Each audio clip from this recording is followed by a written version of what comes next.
A energia primária ou energia de vida. A divindade emite de si mesma diversas modalidades de energia.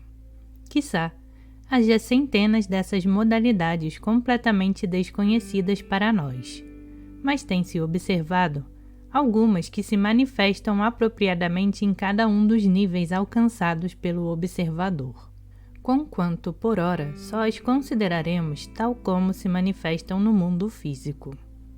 Uma delas é a eletricidade, outra o fogo serpentino, outra a vitalidade e ainda outra a energia de vida, totalmente distinta da vitalidade, como depois veremos. Pacientes, longos e continuados esforços necessita fazer quem se propõe a descobrir a origem dessas energias e sua mútua relação. Quando coligi, em minha obra The Hidden Side of Things, as respostas às perguntas formuladas durante anos anteriores nas conferências de Adyar, já conhecia a manifestação no plano físico da energia de vida, do fogo serpentino e da vitalidade, mas ainda ignorava sua relação com as três ondas ou efusões de vida, e por isso as descrevi como se fossem inteiramente distintas e estivessem separadas dessas efusões. Ulteriores investigações me capacitaram a sanar esta deficiência, e me comprazo em ter agora ocasião de corrigir a inexatidão em que então incorri. Pelos chakras fluem três principais energias que podemos considerar como representativas dos três aspectos do Logos. A energia que penetra pela boca em forma de sino do chakra e que, com relação a si mesma, estabelece uma energia secundária, é uma das manifestações da segunda onda de vida, oriunda do segundo aspecto do Logos, ou seja, a corrente de vida que este segundo aspecto do Logos infunde na matéria já vitalizada pela primeira efusão procedente do terceiro aspecto de Logos. E isto é o que simbolizam os ensinamentos cristãos ao dizerem que Cristo o encarnou, isto é, tomou forma do Espírito Santo e da Virgem Maria. A segunda onda se subdividiu em um número quase infinito de graus e ainda se diferenciou de si mesma, talvez pela maia ou ilusão com a que havemos atuar. Difunde-se por meio de inumeráveis bilhões de canais e se manifesta em todos os planos e subplanos de nosso sistema, ainda que, essencialmente, seja sempre a mesma energia, que se não deve confundir com a primeira onda que elaborou os elementos químicos, com os quais formou a segunda onda de seus veículos em cada plano. Parece como se suas manifestações fossem mais graves ou densas, por empregar matéria também mais grave ou densa. No plano búdico, se manifesta como o princípio do Cristo, que pouco a pouco, imperceptivelmente se vai desenvolvendo no interior da alma humana. Vemos que vivifica as diversas camadas de matéria dos corpos astral e mental, de modo que na parte superior do astral se manifesta em forma de nobres emoções, e na parte inferior como um mero impulso de vida que anima a matéria do corpo astral. Em sua ínfima manifestação, vemos que se envolve num véu de matéria etérica, e do corpo astral se transfere por meio dos chakras ao corpo físico, onde encontra outra energia chamada fogo serpentino ou Kundalini, que misteriosamente surge do corpo humano. O fogo serpentino. Esta energia é a manifestação no plano físico da primeira onda de vida diamante do terceiro aspecto do Logos. Existe em todos os planos, que mais ou menos conhecemos, mas nos cingiremos a considerá-la quando manifesta na matéria etérica. Não se transmuta na primeira energia, já mencionada, nem na vitalidade procedente do Sol, e parece não ser afetada, de nenhum modo, por qualquer modalidade de energia física. Já vi carregar o corpo de um homem com uma corrente elétrica de 1250 volts, de sorte que, ao dirigir os braços para a parede, brotavam enormes chamas de seus dedos, e, contudo, não experimentava nenhuma sensação estranha, Nem era possível que ficasse carbonizado em semelhantes circunstâncias enquanto não tocasse nenhum objeto estranho, mas nem sequer tão enorme potencial elétrico afetava, por mínimo que fosse, ao fogo serpentino. Desde muitos anos sabemos que nas entranhas da Terra há o que poderíamos chamar o laboratório do terceiro aspecto do Logos. Ao investigar as condições do centro da Terra, encontramos ali um volumoso globo de tão formidável energia que não podemos aproximar-nos. Foi-nos possível tão somente tocar as camadas externas, e inferimos que evidentemente estão em simpática relação com as camadas de Kundalini no corpo humano. Há muitíssimos séculos que penetrou no centro da Terra a energia do terceiro aspecto do Logos, mas ainda continua ali elaborando gradualmente novos elementos químicos com crescente complexidade de formas e intensa vida ou atividade interna cada vez maior.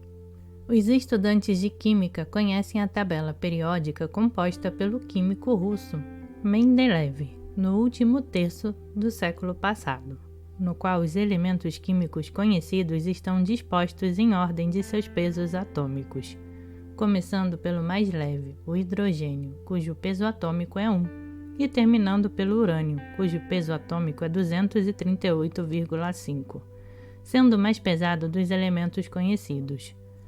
Nossas investigações químicas pessoais nos revelaram que os pesos atômicos são quase exatamente proporcionais ao número de átomos ultérrimos de cada elemento, segundo consta da obra Química Oculta, onde também aparecem a forma e composição de cada elemento.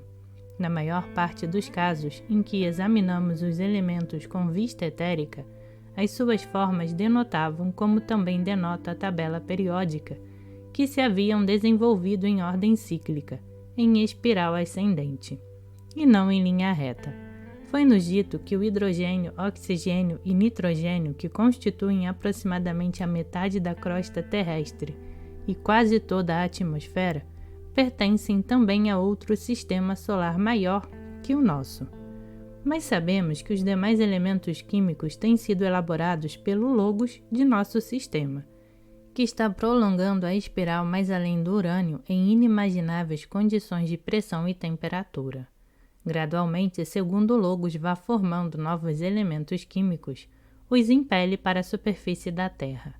A energia do Kundalini, o fogo serpentino de nosso corpo, procede do laboratório do Espírito Santo, oculto nas entranhas da Terra, e é parte do formidável globo ígneo geocêntrico.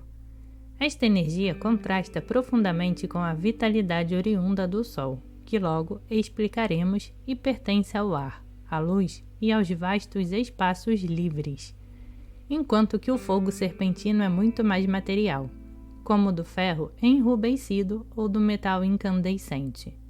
Esta tremenda energia tem um aspecto ainda mais terrível de produzir a impressão de descer sempre mais profundamente na matéria, com lenta, mas irresistível progressão e implacável segurança. O fogo serpentino não é a porção de energia do terceiro aspecto do Logos, com a qual está elaborando elementos cada vez mais densos. A índole do fogo serpentino é antes uma ulterior modalidade dessa energia. Reside no núcleo vital dos corpos radioativos como o rádio. Forma parte da ação da primeira onda de vida depois de chegar ao seu íntimo ponto de involução, onde começa a ascender às alturas de que desceu. Já sabemos que a segunda onda de vida procede do segundo aspecto do Logos. Dai-se a matéria através dos 3 reinos elementares até chegar ao mineral, donde ascende pelos reinos vegetal e animal até o reino humano, onde conflui com a terceira onda de vida proveniente do primeiro aspecto do Logos.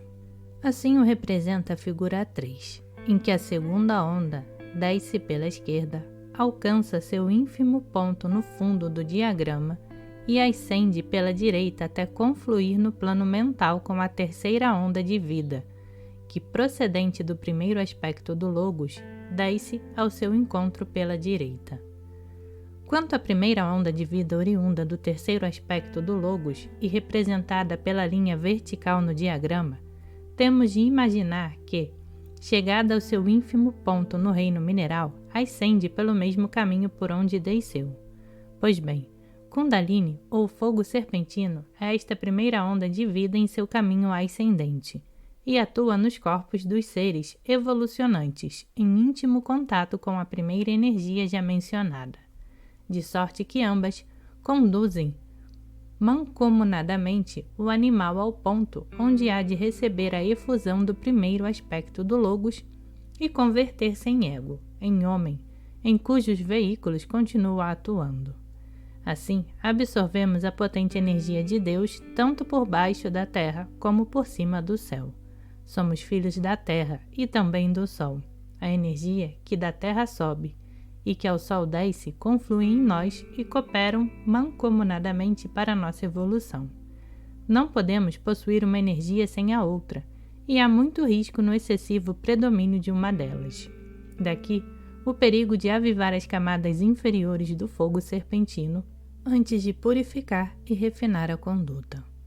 Muitas coisas ouvimos dizer acerca deste misterioso fogo e do perigo de avivá-lo prematuramente, e indubitavelmente é verdadeiro muito do que ouvimos dizer. Certamente há gravíssimo perigo em despertar os aspectos superiores desta formidável energia antes que seja o homem capaz de a dominar e haver adquirido a pureza de conduta e pensamento que lhe permita liberar impunemente tão tremenda potência. O fogo serpentino desempenha na vida cotidiana uma parte muito mais importante do que a que até aqui havíamos suposto, pois há dessa energia uma suave manifestação, já desperta em todo homem, que não é só inofensiva, mas benéfica, e que atua dia e noite levando a cabo a sua obra, ainda que estejamos inconscientes de sua presença e atividade. É certo que já se havia observado esta energia fluir pelos nervos, chamando-a fluido nervoso, mas sem saber o que é realmente. Ao estudá-la e descobrir a sua fonte, averigou-se que penetra no corpo humano pelo chakra fundamental. Como as demais modalidades de energia, Kundalini é invisível, mas no corpo humano se alberga num curioso ninho de ocas esferas concêntricas de matéria astral e etérica, uma dentro da outra, como as bolas de um quebra-cabeça chinês. Essas esferas parecem ser 7 dentro do chakra fundamental e ao redor da última câmara, ou oco da espinha dorsal, perto do cóccix. Mas só na esfera externa está ativa a energia no homem comum. Nas demais, dormita, como dizem alguns livros orientais, unicamente quando o homem tenta atualizar a energia latente nas camadas internas, se mostram os perigosos fenômenos do fogo serpentino. O inofensivo fogo da epiderme externa da esfera flui pela coluna vertebral acima, simultaneamente pelas 3 linhas de Sushumna, Ida e Pingala, segundo até agora o demonstram as investigações.